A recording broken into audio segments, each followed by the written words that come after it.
Har'a miidhaa fi faayidaa buna dhuguun qabu kan jedhu ilaalla. Biyyoota buna baay'inaan dhugan keessaa Fiinlaandi tokkoffaadha. Giddu galeessaan namni biyya Fiinlaandi tokko guyyaatti buna siinii 4 dhuga jedhamee tilmaamama. Akkasumas egaa biyyi keenya akka Afrikaatti biyya namoonni hedduun buna dhugan tokkoffaa fi akka addunyaatti immoo 12ffaadhaatti argamti yeroo ammaa. Bunni biyya keenya keessatti oomishamu walakkaansaa biyyuma keessatti dhugama, walakkaan immoo ekspoortii ta'a jechuudha. Biyya alaaf ergama gurguramee. Kanaaf egaa biyyi keenya biyyoota buna dhuguun beekaman keessaa ishee tokkodha jechuudha.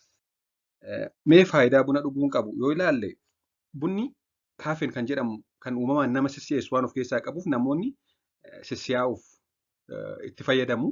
Kanaaf dhugus yeroo hedduu akkasumas dandeettii yaaduuf yaadachuu, dalagaa sammuu fi muudii namaa yeroof ni fooyyessa. Kana malees bunni vaayitaamin B kanneen jedhaman hedduu of keessaa qaba.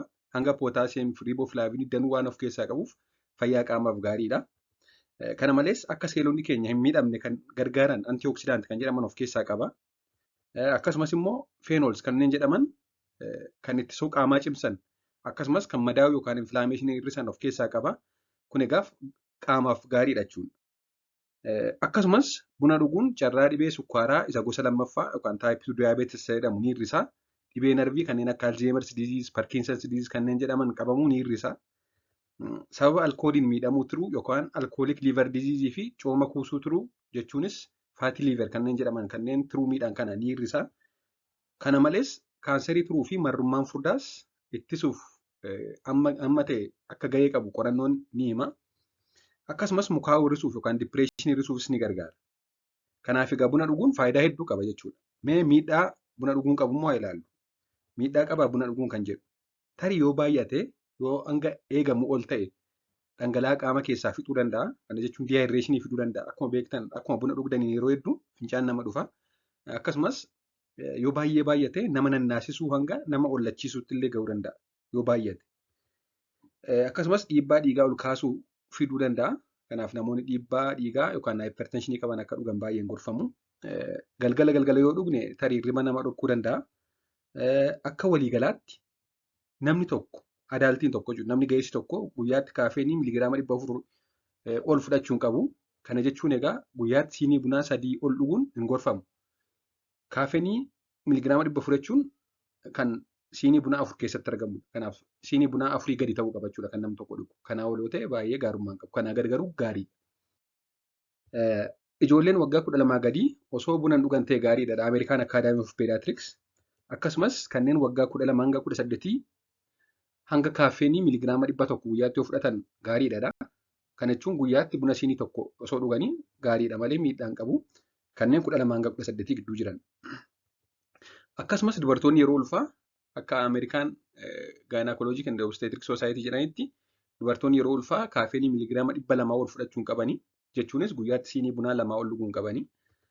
Akkasumas sukkaara waliin dhuguun gaarii miti. Kanaaf sukkaara waliin buna dhuguu dhiisuun gaariidha. Yoo mi'aaf ta'e kanneen akka dammaaf kanneen biroo kan waa mi'eessuuf gargaaran fayyadamuu wayya. Kana malees galgalarra dhuguun hirriba jeeqa waan ta'eef galgalarra buna dhuguun dhiisuun moor ni filatama. Ganamarra dhuguu wayya. Inni biraan buna aannan wajjin dhuguu buna aannan jechuudha.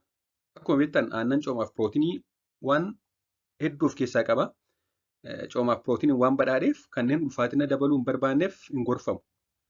Guyyaatti siinii 4 dhugu taanaan siinii 4 sun aannan qaba taanaan coomaaf pirootinii hedduu fudhatu ulfaatinni qaama isaanii dabaluu danda'a jechuudha. Kanneen qaamni isaanii ulfaatina gurguddoo qabuuf hin gorfamu aannan buna waliin dhuguun. Haa ta'u malee yoo dhibee garaachaa qabu ta'ee fi dirqama galgala buna dhuguu fedhu ta'e aannan waliin gorfama. Namoonni dhibee garaachaa qaban yoo buna gurraacha duwwaasaa dhugan tariitii garaacha isaanii akka hin miineef aannan waliin osoo dhuganii gorfama. Akkasumas galgala buna aannan waliin dhuguun akka inni hirriba hin jeeqne ittisuuf ni gargaara. Kanaaf egaa ganama buna duwwaa jechuun aannan malee galgala immoo aannan waliin dhuguutu gorfama yoo dirqama ganamaa galgala dhugu ta'e. Buna ho'aa dhuguu baay'isuun kaanserii esoofagasiif nama saaxila kanneen jedhan jiru. Kaanserii liqimsituu gororoo kana jechuudha. Haa ta'u malee qorannoon hedduun isa kana hin mirkaneessanii soba jedhu. Kanaaf inni kun dogoggora jechuudha. Akka waliigalaatti egaa faayidaa fi miidhaa buna dhuguun qabu isa kanadha. Hanga jedhamee ol dhuguun gaarii miti guyyaatti siinii 3 ol. Siinis hanga siinii 3tti garuu namni ga'ees tokko dhuge faayidaa malee miidhaa hedduun qabu. Waan dhaggeeffataniif galatooma turtii gaarii.